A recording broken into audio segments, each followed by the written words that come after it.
Kevin O'Connell, Tuesdays, 9 to noon, for X's and O's, is in the air right now. Welcome back. And you're listening to KFAN, your home for Vikings football. Minnesota Vikings 14-2 at Detroit to close the regular season. Sunday night, 7:20 for the Boom, 5 o'clock for the pregame show. And here's the head coach. Good morning. Are things well? Things are well. Good morning. Excellent. Good to see you. And you were asked this in your press conference, but I just, for those who may have missed it, and maybe you have a different answer on a Tuesday compared to a Monday, what were you thinking? What was going on through your mind Sunday after the sweep of Green Bay locker room? They're jumping up and down and hollering like excitable kids, then elevated your quarterback, Sam Darnold, and gave him the professional moment of his life.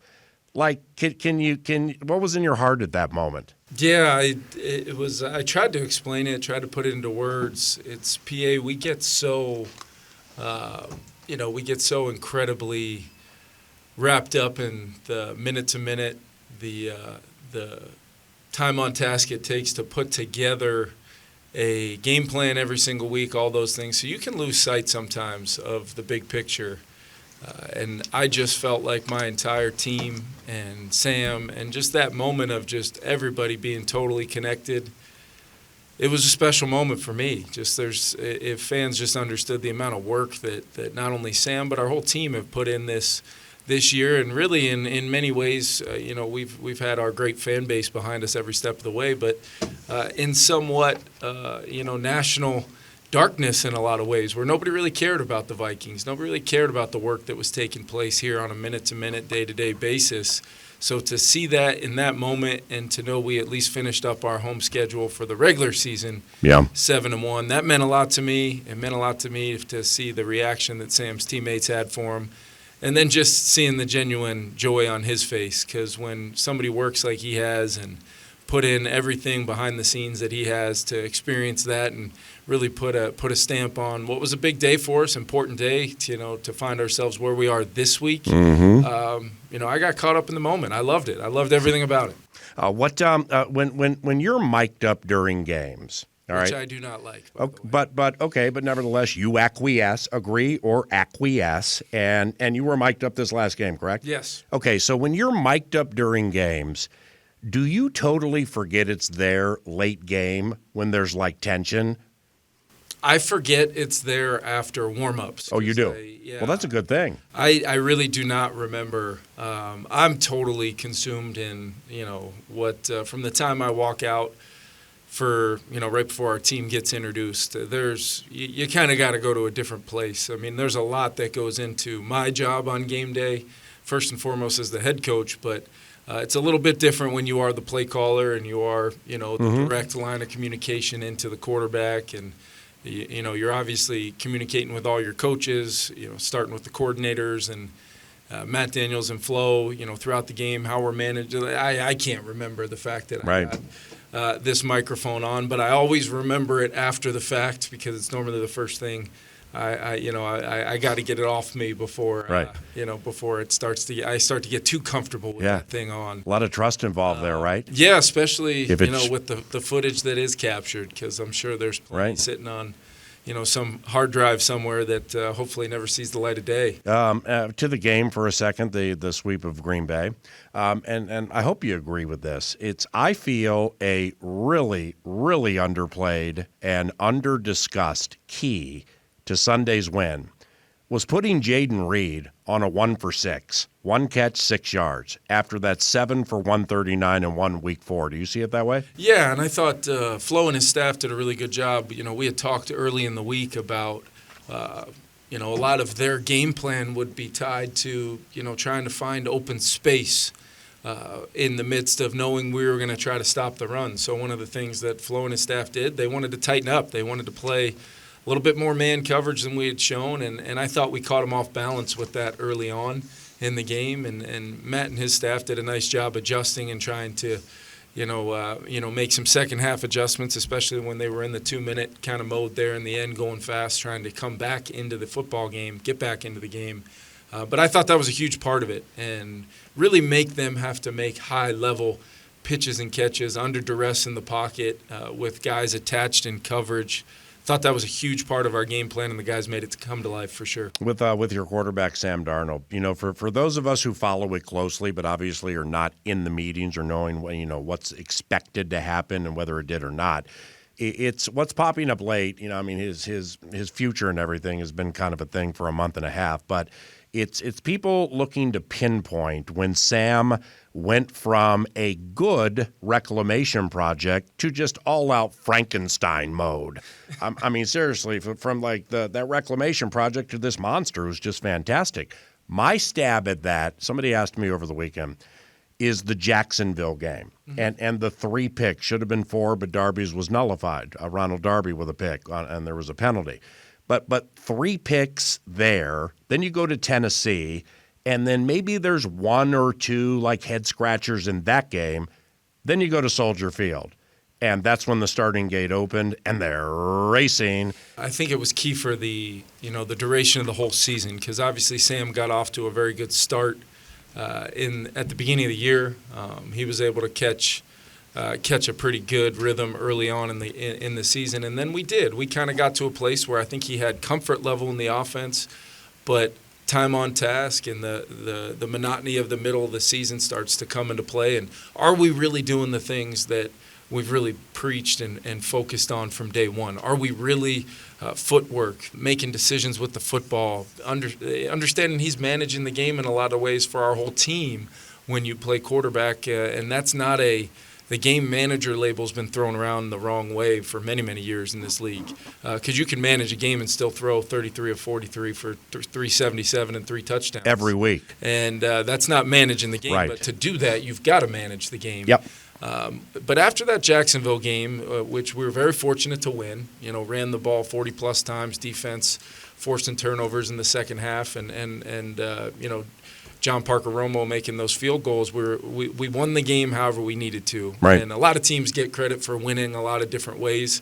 Normally, if we've got a win like that, what's wrong with the offense? What's wrong with Sam? Instead of, right. They won a game different ways. Kudos to them. That's not really how it works for some reason, which I understand as an offensive head coach. But what came out of that, PA, was a beautiful thing. Monday morning, it was like Sam was running the meeting, the quarterback meeting. Mm. As he watched the tape, it was, hey, you guys said that this is a one-hitch throw, and if I don't like it, to progress and get off of it, or hey, late in the red zone it's a second down in the red zone. Let's live to fight another down as we get later on in the down and give ourselves another shot on third down, and at the bare minimum, make sure we secure points or taking a sack in the red zone or whatever it was. Yeah. He was basically coaching himself at that point on the principles that we had talked about from his first day here. And I came out of that meeting, I looked at Josh and Wes and Grant, and I said, I think this guy's about to just come to life right before our very eyes, because it was the growth and the understanding and the accountability of knowing exactly how he needed to play moving forward. And we knew it was going to be a tough stretch, through the end of November into December with what we had on the schedule. But I had a ton of confidence coming out of that day, and I think that is probably 100% accurate by you to feel that way, because that was a huge moment to allow Sam, I think, to really put a stamp on this season over these last few weeks. He's just played phenomenal. The ebbs and flows of this season have just been amazingly memorable to me for whatever it's worth. And it's like we can go back to the Cleveland joints.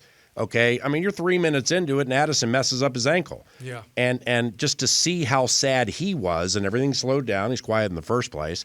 Then now you get him ready. You're at the Meadowlands or at New Jersey. Hurts his ankle. And you got some other ancillary things with him too. Okay, so now look where he is now. Look at this Darnold situation. Sam was not bad, and you can win the division or get to the postseason probably with the way he was playing at that. But from that moment on. And what has come out of it, it's bearing fruit, and the fruit is juicy and good. Okay, so now Sam pushes through that. Okay, now you got Jefferson at Soldier Field with 2 catches.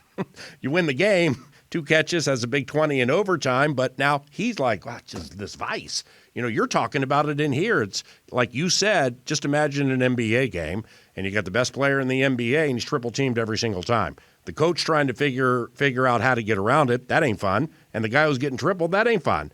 And you push through that. It's just the ebbs and flows offensively and really for the whole team. Well, the kicker, too. Then Parker Romo comes here and only misses 1 time. Yeah. I mean, it's been terrific. I think the big thing that I know I've referenced with a lot of those individual players throughout the ebbs and flows, as you call it, it's accurate, but it's a long season. Right. One drive, one quarter, one game. Over the course of the long season, I tell, we have a lot of internal dialogue just about overall, hey, production, who's doing what, are we getting guys touches, and what's it look like? And we always tend to overreact to this sequence of 2 or 3 games or that sequence here. I just know we're, not that far off when it's all said and done. Justin could be near 1,600 yards receiving. Jordan could be up and over 1,000 with 10 total touchdowns, a piece for both those guys. Aaron Jones is going to end up, over 1,500 yards all-purpose, more than likely. And then here comes Jaylen Naylor, T.J. Hawkinson, Josh Oliver, Johnny Munt, all finding the end zone, Cam Akers. So it's from a standpoint of production, the way our system is built, it all starts with Justin Jefferson, but we've tried to build a system here, PA, where a lot of guys are going to have the ability to impact the game over the course of 17. That makes us hard to defend. It makes us incredibly versatile, and most importantly, makes us be in a prime position to play our best football in the month of December on into January here. Good for Jaylen Naylor. Doing those simulcasts, the radio and TV in the preseason, getting the privilege, and it's a privilege. And I hope the TV people look at it like this because I miss them. Having those production meetings with you before the games, man. Now, granted, we're talking about Jay Jones and why Dwight McLeathern's nickname is Nudie, and we're talking about different things now with different players. But just to know the amount of time that you've put in with Jaylen Naylor, how fond you are of him. Now we're in L.A., drops one at the 7, bad drop. Might have won the game if he doesn't drop it. We had the muff punt. So he's pushed through things this year, all the while 6 touchdowns, and the first one in the sweep of the Green Bay Packers Sunday night. And the building was electric the entire night. But after that first touchdown, wow, I felt so good for Jaylen. Yeah, this whole year. I mean, you think about his journey. You think about, there's been so many times where you probably left a training camp practice or an off-season practice, whatever it is, saying, man, this Jaylen Naylor guy can really play. And we felt the same way really from day one. There was a reason why we identified him as a guy we wanted to go get. Looking at the big picture of our receiver room, not only at the time, but what it looks like moving forward. We add Jordan Addison to that mix. We've got 2, we call them our junkyard dogs in Trent Sherfield and Brandon Powell that do a lot of different jobs for us. But Speedy really has been a guy that I always knew in the moment, even those times like the LA player, the Titans deep ball that might put us at 30 and end that whole day altogether. We found ways to make those growth moments and learnable, teachable moments because every single time there's always a backstop of belief, understanding that you're talented, you're going to make those plays, and you got to be ready when your number's called. Because of how we're defended, PA, we can't always dictate exactly where the football is going to be able to go. We've got to build plans that have answers versus just about everything, all in the confines of making sure we make it user-friendly for our quarterback. So with that, you got to have some personal responsibility by those eligibles, whether it's tight ends or receivers or running backs, to be where they're supposed to be, and you never quite know. If I say the saying, all 5 eligibles are going to come to life one more time to our offensive group, they better believe me because I think it's proved it over the course of this 17 games, and it's been a huge part of why we've been pretty balanced for the most part. We've run the ball a little bit more this year. We've gotten some really, really good protection as of late. I thought our O-line protected great on Sunday night, and that's kind of what I've been hinting to when I've said for our offense to be at our best, we're really fine-tuning and really coming into our own now that we've got the full group healthy, minus Christian Darrisaw, which is a massive thing, but we really feel rhythm and timing coming into play with a lot of moving parts this year while still being successful for the most part. So I'm really proud of that, but it's time to go. It's time to play our best ball, and we need it. We need it this week. If Sunday to win the division and get the 1 seed, but you keep saying win the division, and not like win the 1 seed in some of your press conferences. Yeah. I don't know if that's intentional or not, but – because if you look at like what we start with, what you with your team start with, okay, let's do this. let's do this. Let's win the division. So that's the next one, win the division. Yep. And maybe not clouding minds with, truly but everybody knows that the one seed's at stake. If this were to be a super close game, a one-score game on Sunday night, would you be surprised? No. I wouldn't either. And here's the point. Are you familiar with a gentleman named Guy Chamberlain? I've only become familiar as of recent conversations. Okay. But I consider myself somewhat, maybe not like yourself, but I do consider myself somewhat of a football fan, and I've learned a lot about the game and our great history of our game over the years. I did not know much about Guy. Yeah, I think it's 1922 that he might have done this. So I talked to your dad about him, Bill, on the sideline before the game. He's like, Tommy Dorsey had an album out that time, and it was super popular, and Guy Chamberlain never lost those one-score games, see? Okay, so HOF coach from the 20s, and the only coach with a better winning percentage than Kevin O'Connell in one-score games, all right? With at least 25 games coached, Kevin's heading into his 52nd Sunday night. Good players matter. Of course, we know that. But isn't that mark also born of coaches having been in it here with deeply rooted ownership in this product for almost 3 years now? Yeah, for sure. And I think part of winning a lot of different ways and having comfort doing that is being a little bit more complimentary as a team. And that's not always just all, pistons firing, every phase of your team is just rolling everybody. I mean, we played a playoff caliber team, a really good Green Bay Packer team the other night, and I know fans looking up there seeing the score 20-3, hey, this should be, okay, let's multiply how much time's left with what the lead is right now. Okay, this should be a 37-6 type of win. Yeah. That's not how our league works. Right. I mean, we were aggressive throughout that game. Everybody wants to talk about the ending of that game when we were aggressive, but we were aggressive on the previous drive to the drive starter. PA, I mean, we're attempting to blow the roof off the place with that play, and they get a little pressure, and you're talking milliseconds from the game being over on that 1st and 10. Justin Jefferson with a ton of grass to run through, through the middle of the defense if we can get that ball thrown that Sam was trying to throw. But that's an aggressive call with the momentum shifting the other way. But I don't really look at it like that as much as I'm trying to put our guys in position to have success, whatever phase we're in, whether it's flow, whether it's Matt Daniels in the kicking game. We're trying to give our guys, every time they go out there, P and 10 for the start of a drive, we're trying to tip the scales in our guys' favor. And whatever that means, we're going to do it. And we're going to try to continue to coach this team in a way where they have confidence. But it does go back to that ownership. We talk about situations a lot. Yes. We talk about what situation is this to close out a game, and they're not all the same. A lot of them require attention to detail that you've got to be willing to build within your team for months and months and months, and as you said, years in a lot of ways. Yes. To build up a fabric of who you are. And we've won those games. We've won a lot of them, and I just know the feeling I have in those moments because of our players, because of our coaches. I feel very confident we're going to win those games. And to be 100% honest, I'm somewhat shocked if we don't, just because of the belief I have in everyone. Well, and this is born of one of our very first radio/Vikings.com related conversations early in the 2022 year, your first season head coach here. We're talking about red zone offense. You're going through collaboration and what goes into this recipe. And you're talking about tight ends coach Brian Angelico, like this red zone savant. Well, I can't say I've ever heard that before. And it's not like a tight ends coach, running backs coach, whatever, doesn't have the right to come up with great philosophies or great ideas. But that I just never forgot that. And when you do as well as you guys do in one-score games, 9-1 this year, we know which one the one was, and we'll talk about them in a minute. And it's a collaborative effort, and it doesn't have to be the bang your fist down. And I'm sure it has to be sometimes as a leader. You probably got to bang your fist sometimes to say, I understand. We're doing it this way.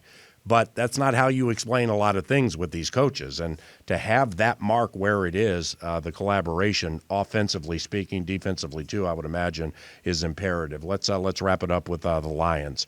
Did you watch the game last night, or do you wait for the All-22? No, it's actually one of my favorite things to do. I kind of build some cut-ups of the opponent, and then if they're playing, I have that on too. And a lot of times you don't see enough on those TV copies to really use that as true film study. But when you're pairing that with, watching some of the tight copy replays, or you see certain techniques and fundamentals of the front, or you might see a pressure that you just watched a couple clips before on your cut-ups, and then you're kind of just taking stock of it, seeing how San Francisco was playing them, things they were trying to do, personnel groupings they were in.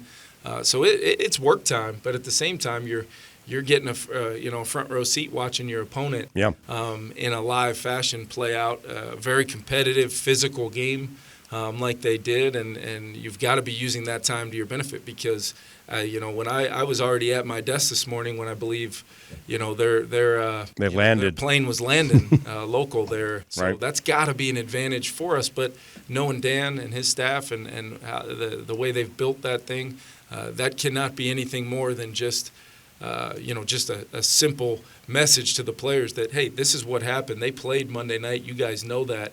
But we got to have a heck of a week of preparation because we know they're going to. And these are going to be two really, really good football teams playing PA, and it's going to be a flat-out battle. Blew me away. I think he only did it once, maybe twice, when they went with 7 offensive linemen inside the 10. I mean, they got Dan Skipper, 70. I mean, he's extra unbalanced, beef-eater guy. But then they brought in this Boston College rookie, Meadow or something like that, both on the left to the left of Decker. Of course, they ran behind it. Of course, it worked. Didn't get in, got close. But they with the Lions and doing things like that, they do it trying to become effective with it, undoubtedly. And, of course, they scored on a hook and ladder.